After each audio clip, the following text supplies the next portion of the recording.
Welcome back, Wolfpack Rollers here, and we have Adam bringing us a battle to start off Fan Fridays. And I mean, I like his team, and I'm not biased just because of Slurpuffs and Sableye, even though that's probably a good reason to be biased. But I mean, the rest of it, you know, there's a lot of good setup here. That Archeops is a Pokemon that doesn't get played a lot. I think could go for a little bit more respect. We also have Feraligatr. Haven't seen potentially Dragon Dance Feraligatr, and I mean, if that's like a Slurpuff for Belly Drum, this team wants to set up and sweep, and it shows a lot of elements that I play when I'm battling. That when you look at it, pretty sure Klinklang is going to go for Shift Gear, so it's like one or two main tanks, one or two Pokemon that can just kind of get up and go, and then the other ones are just set up.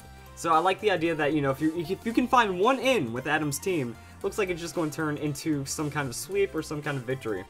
So going to switch out the Sableye, don't want to really deal with the Charizard, and you go into QT, or C-U-T-I-E. For the Solar Power, that's interesting. I wonder, I was about to say, if that was Charizard Y, I wonder if that was like a super intentional play, just to grab that Solar Power for the little bit of extra damage. But going into Porygon 2 to tank up the Flare Blitz, probably a pretty solid idea, since Charizard, you can't predict it, and you can't Will-O-Wisp it, so not a good matchup for Sableye. And Charizard looked like just going to go for that double Flare Blitz, not really worrying about any kind of setup, just going to go for that 2-hit KO right there. But Porygon 2 has a lot of health behind it, so after all that, you know, Charizard losing some health on that recoil. And now we have Sweetheart coming in. Oh man, all these are just adorable names. And that's going to be Charizard being withdrawn against the Feraligatr. Doesn't want to have to deal with that setup, knows it can't survive, or knows it can't like one-shot Feraligatr. And that's going to be a free Dragon Dance right there. Now I'm wondering what Tyrantrum's up to. Tyrantrum might be sashed for some really hard redemption, so we're just going to see how this goes. And that's going to be a huge Ice Punch coming in from Feraligatr at that +1, and no! He actually did not have the sash, decides to sack off Tyrantrum, I guess. Not sure what happened there, but now Crush comes in, and ooh, we have the Conkeldurr, and oh, just right in the face of Conkeldurr, doesn't even give it the respect of what could possibly be there, and goes for that Dragon Dance, and that's going to be a knockoff.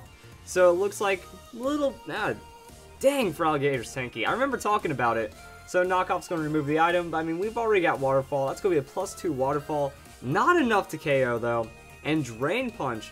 So we're going to see a bit of damage from Drain Punch, but since knockoff got all that boosted damage, it's pretty much like stabbed from the Drain Punch, so it's not going to be too much more. And Mach Punch, going to come in, try to get as much damage as possible. That's going to be back-to-back Waterfalls. And Feraligatr, getting the setup and going for the sweep. I mean, that Feraligatr, so tanky even. Pretty ridiculous right there. Now Scizor comes in. Aw, Scizor, will it get that cleanup with the Bullet Punch? No, just decides to stay in. So Waterfall, going to go on to Scizor, and it will survive. Scizor tanky, you just like health invest it and stuff.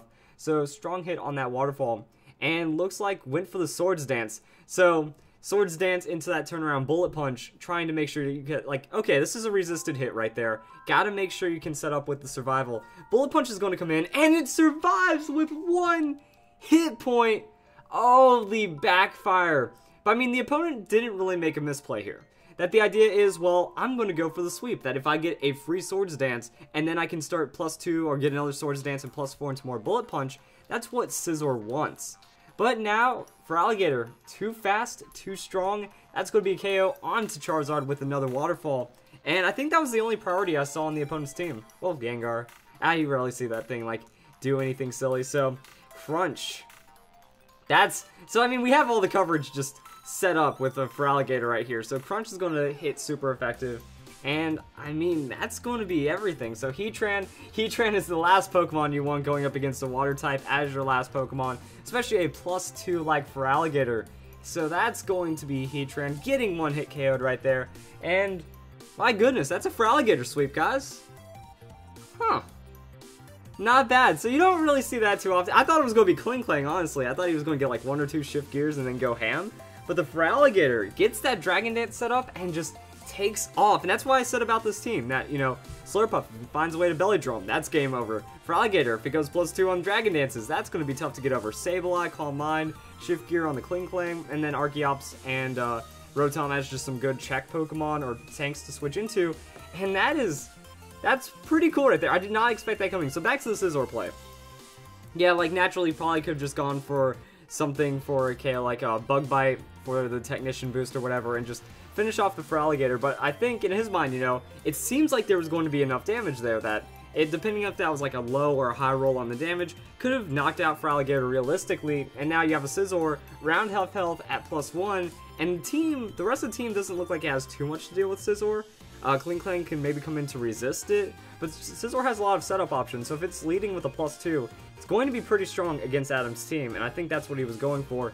But just not enough damage, and Feraligatr cleans up from there. No more priority to deal with it, and that's what I like about this team. So great start to Fan Fridays. Hope you guys enjoyed the battle, and I hope you all get ready for some more crazy Fan Friday action.